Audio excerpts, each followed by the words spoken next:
Loh kula itu karena hidup dengan istri saya sama anak saya. Jadi yang ngurus anak saya sendiri.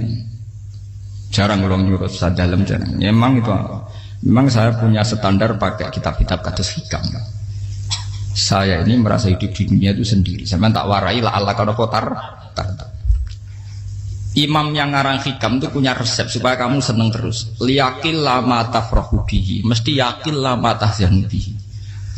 Usahakan sedikit sekali apa yang bikin kamu seneng, maka akan sedikit sekali yang bikin kamu susah. Jadi misalnya kula nih, jadi kiai misalnya cari wong ya kula kiai wong alim, jelas nak ngalime ngalim, nak kiai rapati ya, nak ngalime jelas. Nak kiai rapati, sampean kan kiai tapi ra ngalim.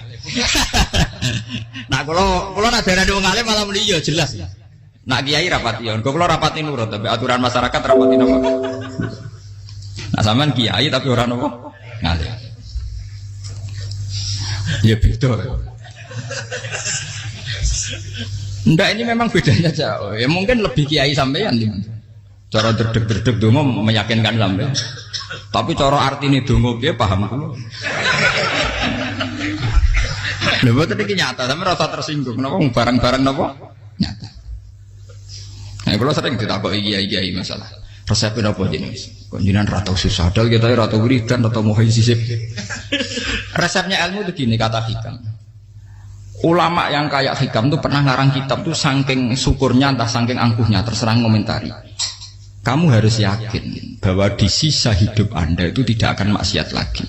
Sehingga kalau kamu ditakdir maksiat, anggap saja akhiru maksiatin kudirat alaika. Anggap itu yang terakhir. Siapa yang menganggap mohal bahwa dia tidak akan dosa sampai mati, berarti menganggap Tuhan itu lemah.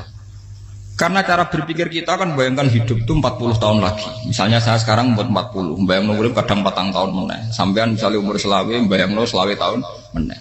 Sehingga nganggap dalam durasi ini selawe tahun kok orang maksiat kan mohal. Apalagi sampai sudah tahu maksiat itu bakatem, paham? Ya maksiat ya kelas-kelasan, nak bikin pacaran. Nak wong iso omah ya nakal, nak sing setengah soleh ya berbau proposal ya sesuai kontaknya dhewe-dhewe.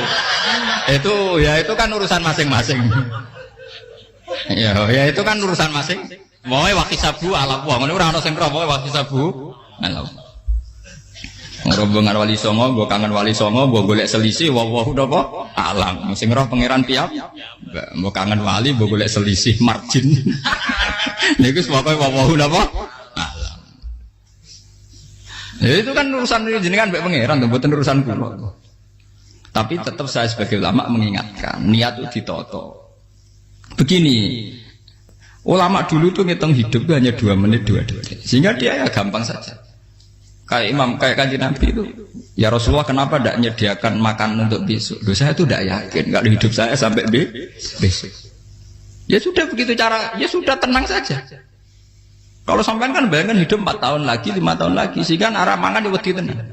Padahal bolak-balik zaman cilik arah mangan tetap ya wedi. Jadi cara berpikir Nabi itu begitu. Begitu juga cara pikir sahabat, cara pikir ulama-ulama yang waras itu begitu. Loh, saya itu pernah melarat di Jogja, zaman pertama merantau. Itu kalau nanti saya bilang, Gus kok tidak punya beras, tapi apa yakin nak sesuk urip Pak? Kowe buta mangan sesuk, anak sesuk ijek napa? Urip. Cara berpikir ulama itu begitu. Sehingga melihat maksiat juga gitu. Alhamdulillah aku ijek urip. 1 detik, 2 detik, 2 menit. Sehingga hidup.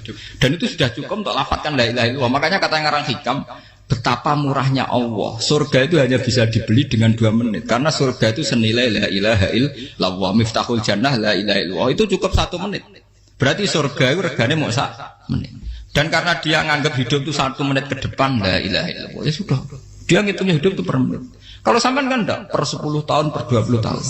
Sehingga kriminal betul, cara pandang sampean itu kriminal betul. Sehingga bayang kudu di duwe, kudu di bojo, nak kiai kudu di pengaruh. Lah kalau saya enggak. Saya meskipun tidak sehebat itu, tapi mewarisi keilmuan mereka. Jadi misalnya saya jadi ulama, itu bayang dong, di santri mau sitok. Islam pokoknya ke Ahmadiyah ya gitu saja.